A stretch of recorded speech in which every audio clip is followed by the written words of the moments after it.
So today we'll perform the gram staining technique. So bacteria are prokaryotic, microscopic, single-celled organisms that thrive in the diverse environment, and it constitutes a large domain of prokaryotic organisms. So these bacteria, they are classified as gram-positive and gram-negative based on the differences in the cell wall structure and their response to gram staining. The gram staining technique was developed by Dr. Hans Christian Gram in the year 1884. In this technique, the Gram reaction, it is related to the permeability of the bacterial cell wall and the cytoplasmic membrane to the diiodine complex. In this process, the fixed bacterial smear is subjected to 4 different reagents, that is crystal violet, which is the primary stain, then iodine solution, which serves as a mordant, then alcohol, which is a decolorizing agent, and finally safranin, which is the counterstain. The color changes that occur in the bacterial cells in each stage is due to these 4 reagents. The bacteria which retains the primary stain, that is crystal violet, and appear dark blue or violet in color are the gram-positive, whereas those that lose crystal violet and counterstain safranin that appear pink to red in color is the gram-negative bacteria.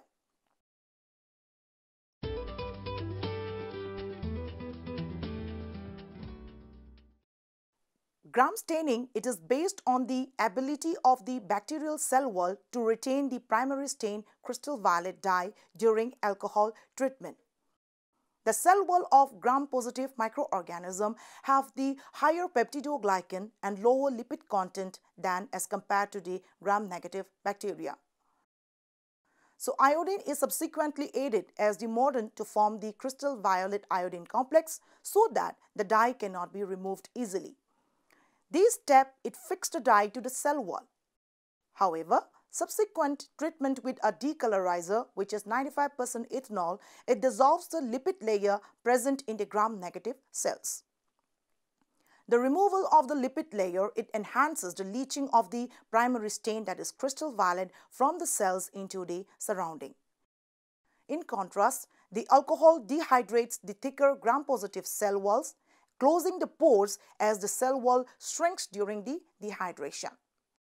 As a result, the diffusion of the violet iodine complex, that is the crystal violet iodine complex, is blocked and the bacteria remain stained. The length of the decolorization is critical in differentiating the gram-positive bacteria from the gram-negative bacteria. A prolonged exposure to the decolorizing agent, it will remove all the stain from both types of bacteria. Finally, a counterstain safranin, it is applied to the smear to give decolorized gram-negative bacteria a pink color. So now we'll see the requirements. First one is the 24 hours bacterial culture. Then gram staining reagents, which includes the crystal violet, grams iodine solution, 95% ethanol and safranin. Next is the staining tray, then wash bottles, droppers, inoculation loops, glass slides, spirit lamp, microscope, and so on. So now we'll see the procedure. First, a fresh clean slide is taken and the smear area is marked on the underside of the slide with a marker. Then the slide is flamed and is placed on the working table. Then the tubes containing the culture is rocked for attaining uniform distribution of the microorganism throughout the broth. Inoculation loop is heated till red hot by placing the loop at 60-degree angle into the upper core of the spirit lamp flame by holding it in the right hand. Then the loop is allowed to cool and 1 loopful of the bacterial culture is transferred from the tube to the slide. Further, the mouth of the culture tube is flamed and a cotton plug is replaced again. Next, the inoculation loop is heated again, and when it is cooled, the bacterial suspension is spread thinly over an area with the help of the inoculation loop. Finally, the smear is allowed to air dry. So that was about the preparation of the smear of the liquid culture, and now we'll see the solid culture. So how we prepare the smear for solid culture. For solid culture, a loopful of the sterile distilled water is placed on a clean, grease-free glass slide. Then aseptically, a small amount of bacterial colony is transferred into the distilled water droplet with the help of the inoculating loop. Then the culture is emulsified with the water droplet with the loop. Further, gently the slide is heated by holding it in the right hand above the flame. Now we'll come to fixing a smear. How to fix a smear? The smear is passed through the tip of the flame very rapidly for around 4 to 5 times. Then the smear is allowed to cool and air dry. So now we'll come to staining. Further, the slide is placed on the slide rack. Then the smear is flooded with the crystal violet stain and it's allowed to react for 1 minute. The slide is then washed with distilled water for few seconds using the wash bottle. Then the smear is again flooded with grams iodine solution and it's allowed to react for 1 minute. So this addition of grams iodine solution to the smear, it forms the crystal violet iodine complex, and the complex so formed, it prevents the dye from washing away easily. And this step fixed the dye to the cell wall. Next, the iodine solution from the slide is washed up by the use of 95% ethanol. So ethyl alcohol should be added drop by drop until no more color flows from the slide. In this step, the gram-positive bacteria are not affected, while all the gram-negative bacteria are completely decolorized. Then the slide is washed with distilled water for few seconds using the wash bottle. Finally, the slide is flooded with counterstained safranin and it's allowed to again react for another 1 minute. Next, the slide is again washed with distilled water for few seconds using the wash bottle. Then the slide is blow dry by the use of absorbent pepper and the stained slide is allowed to air dry. So under observation, the slide is microscopically observed using the oil immersion objective in the microscope. So in the result, under the microscope, the given bacteria appear purple in color and are arranged in cluster, and hence it is the gram-positive bacteria. So that was about the gram staining technique, and at the end I would like to add that the purpose of the gram staining is to separate the bacteria into 2 different categories, that is the gram-positive bacteria and the gram-negative bacteria. So this classification, it is based on the chemical and the physical properties of their cell wall constituents.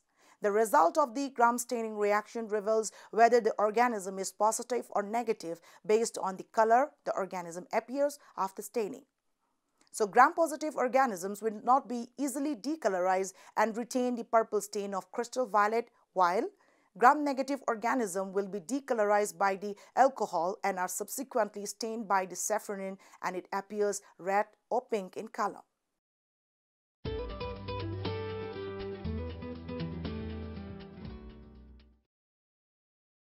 So today we'll measure the bacterial growth in the broth. So we all know that the ultimate goal of any species is to make more of its own kind. This fundamental law, it ensures survival of the species.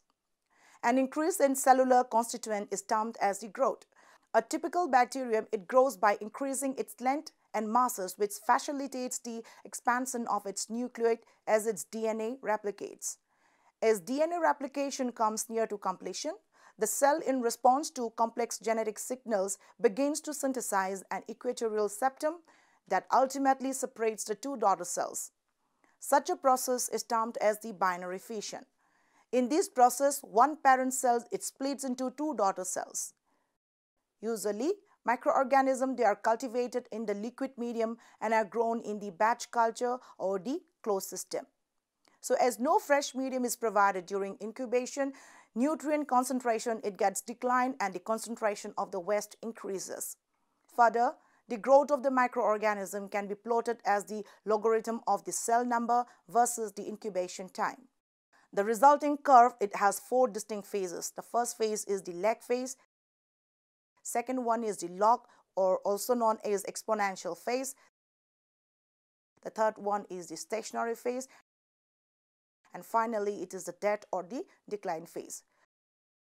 So first we'll come to the lag phase. During this period, that is the lag phase, there is no immediate increase in cell number or mass when microbes are introduced into the fresh medium, and therefore this period is called the lag phase. During lag phase, the cell it synthesizes new components, although cell division does not take place. Lag phase, it varies considerably in length with the condition of the microorganisms and the nature of the medium. These phases may be quite long if the inoculum is from an old culture or one that has been refrigerated. So now we'll see the exponential phase.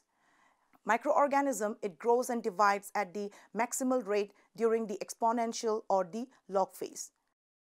So their rate of growth is constant during the exponential phase. That is, the microorganisms are dividing and doubling in number at regular intervals.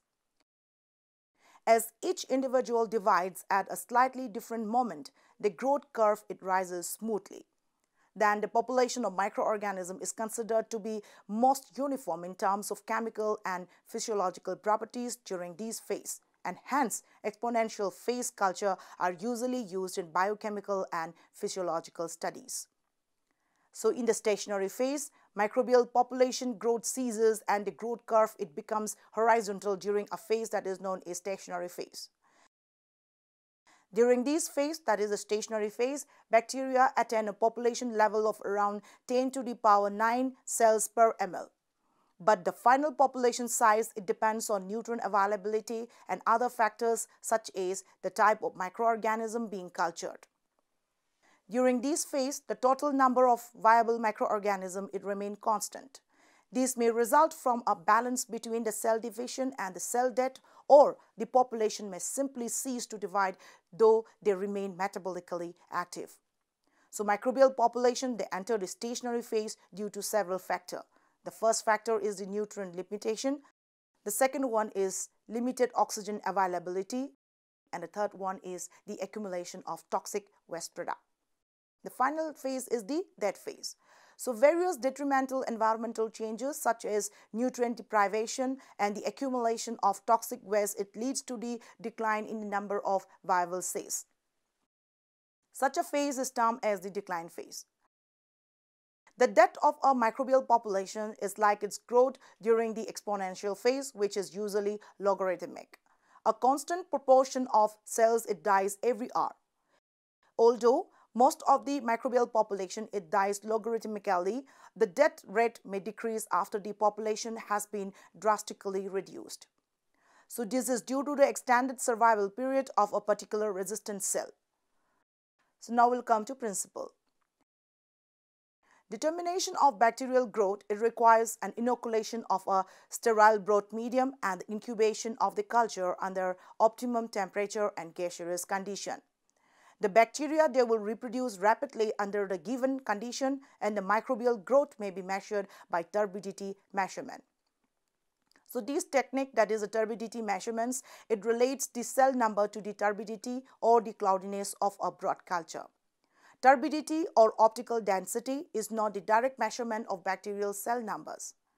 Optical density is directly proportional to the cell concentration. Here, in our present technique, turbidity is measured by the use of a spectrophotometer.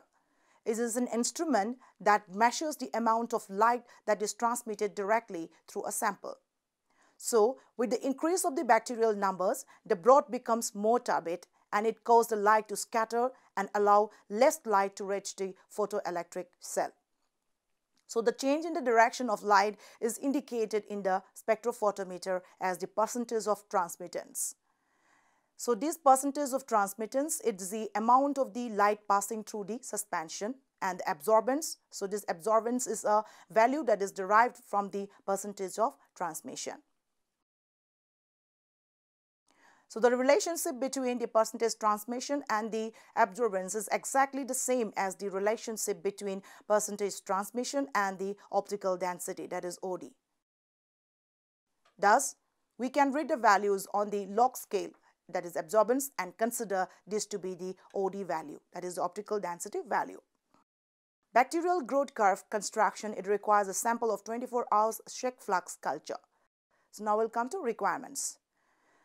So broad culture of bacteria is required, then sterile 5 ml pipettes, spectrophotometer, cuvettes, spirit lamp, etc. So now we'll come to the procedure. Aseptically, 5 ml of the broad culture is transferred to the 100 ml of the nutrient broth in the flux. Next, the initial OD, that is the initial optical density, is determined at 600 nanometer wavelength. The inoculated flux is kept in the shaker and it is set at 120 rpm at 37 degrees Celsius for 6 hours. Further, aseptically, after 30 minutes of incubation, 5 ml of the culture is transferred to the cuvette. Then, the optical density of the sample is determined at 600 nanometer. The step 4 and 5 at each 30 minutes interval is repeated for a period of 6 hours. So in the results, the optical densities of the broad culture suspension at 30 minutes time interval for 6 hours is recorded.